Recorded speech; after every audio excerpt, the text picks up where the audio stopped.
ഞാനീ പറയാൻ പോണത് എത്ര പേർക്ക് റിലേറ്റബിൾ ആവുമെന്ന് എനിക്കറിയില്ല, എത്ര ഗേൾസിന് റിലേറ്റബിൾ ആവുമെന്ന് എനിക്കറിയില്ല. എൻ്റെ പ്രായത്തിലുള്ളൊരു ഗേൾസിന് ഒട്ടുമിക്കവർക്കും റിലേറ്റബിൾ ആയിരിക്കും.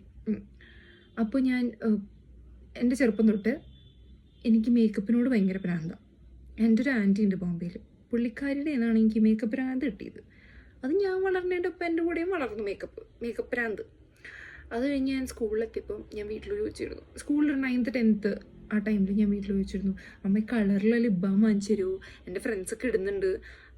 നോ, വാങ്ങിച്ചിട്ടില്ല, പ്രായമായിട്ടില്ല. ഓക്കെ, അപ്പോൾ 11th 12th എത്തി, അപ്പോൾ കുറച്ചുകൂടെ പ്രായമായല്ലോ. അപ്പോൾ ഞാനിങ്ങനെ 18 വയസ്സൊക്കെ ആവാറായല്ലോ, ഇനി ഒന്നുകൂടെ ചോദിച്ചോക്കാം, ഒന്നുകൂടെ ചോദിച്ചു. അപ്പോൾ അമ്മ പറഞ്ഞു ഇല്ല, പ്രായമായിട്ടില്ല. അപ്പോൾ ഞാൻ അയ്യോ ഇപ്പോഴും പ്രായമായിട്ടില്ലേ, എന്നാൽ ശരി UG ആവട്ടെ, UG ആയി എന്തായാലും സമ്മതിക്കും. UG ആയി. ഞാൻ വീണ്ടും ചോദിച്ചു, അമ്മ ശരി കളറിൽ ലിപ് ബാം അല്ലേ, ഇപ്പം ലിപ്സ്റ്റിക്കിലോട്ട് പോവാം. UG ആയില്ല, ഇപ്പം നേരെ ലിപ്സ്റ്റിക്ക് ചോദിക്കാം.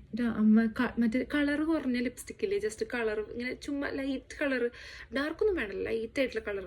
അമ്മ ഇല്ല ഇല്ല, കൺമഷി എഴുതിക്കോ, വാസലിട്ട് പൊക്കോ, ഇതാണ് എൻ്റെ വീട്ടിൽ നിന്ന് പറഞ്ഞത്. അപ്പോൾ അത് കഴിഞ്ഞ് UG കഴിഞ്ഞപ്പോൾ ഞാൻ വിചാരിച്ചു ഓക്കെ ഇനി മേക്കപ്പിൽ എന്താ ഇൻവെസ്റ്റ് ചെയ്യണം, ടൈമായി. അപ്പോൾ ഈ പക്ഷേ ജോലി വേണമല്ലോ, കാരണം വീട്ടിൽ നിന്ന് സമ്മതിക്കില്ല. ഞാൻ ഡിജിറ്റൽ മാർക്കറ്റിംഗ് പഠിക്കാൻ പോയി. അത് കഴിഞ്ഞിട്ട് ഞാൻ അവിടുത്തെ പ്ലേസ്ഡ് ആയി. അത് കഴിഞ്ഞിട്ട് എനിക്ക് പൈസ കിട്ടിയതുകൊണ്ട് ഞാൻ അപ്പോഴേ അമ്മ അടുത്ത് പറഞ്ഞിട്ടുണ്ടായിരുന്നു, ജോലി കിട്ടിയാൽ ഞാൻ മേക്കപ്പിൽ ഇൻവെസ്റ്റ് ചെയ്യും. വിഷ് ലിസ്റ്റിൽ കുറേ മേക്കപ്പ് ഞാൻ മാറ്റി വെച്ചിട്ടുണ്ട്, അത് ഞാൻ വാങ്ങും. അതായത് ചെറിയ പേരുടെ മേക്കപ്പ് തന്നെയാണ്, പക്ഷേ ഞാൻ അത് എൻ്റെ ആഗ്രഹത്തിന് എനിക്ക് ഭയങ്കര ഇഷ്ടമായിട്ട് മാറ്റി വെച്ചു. അപ്പോൾ ഞാൻ അത് തന്നെ വാങ്ങുന്നത്. ഞാൻ ജോലി വാങ്ങി ശമ്പളം കിട്ടി തുടങ്ങി. അത്ര വലിയ ശമ്പളമൊന്നും ഉണ്ടായിരുന്നില്ല, എന്നാലും ഞാൻ ഓരോ മാസം മാറ്റി വെച്ച മേക്കപ്പിൻ്റെ സാധനങ്ങൾ ഓരോ മാസവും ഞാൻ വാങ്ങുമായിരുന്നു. എൻ്റെ അമ്മ, ആ ഒരു ഫീലിംഗ് ഉണ്ടല്ലോ, നമുക്ക് ഇത്രയും കാലം ഇങ്ങനെ കൺട്രോൾ ചെയ്ത് വെച്ചൊരു സംഭവം നമ്മുടെ പൈസ കൊണ്ട് തന്നെ വാങ്ങിയിട്ട് അത് നമ്മുടെ മുഖത്തിട്ടിട്ട് അതിൻ്റെ ഭംഗി ആസ്വദിക്കുക എന്ന് പറഞ്ഞാൽ എനിക്കറിയില്ല നിങ്ങൾക്ക് റിലേറ്റബിൾ ആവുന്നത്.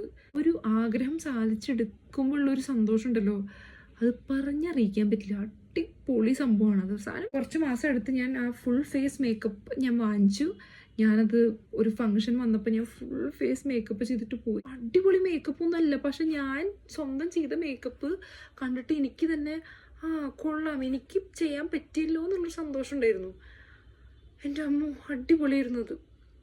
ടു ദ ടീനേജേഴ്സ്, ഇപ്പോഴത്തെ ടീനേജേഴ്സിന് എനിക്ക് അറിയാൻ കിട്ടുമായിരിക്കും, എല്ലാവർക്കും മേക്കപ്പ് ഒക്കെ കിട്ടുമായിരിക്കും. The teenager girls were still struggling to buy makeup without your parents help. Don't worry, നിങ്ങൾക്കൊരു ദിവസം എത്തും, നിങ്ങളും വാങ്ങും.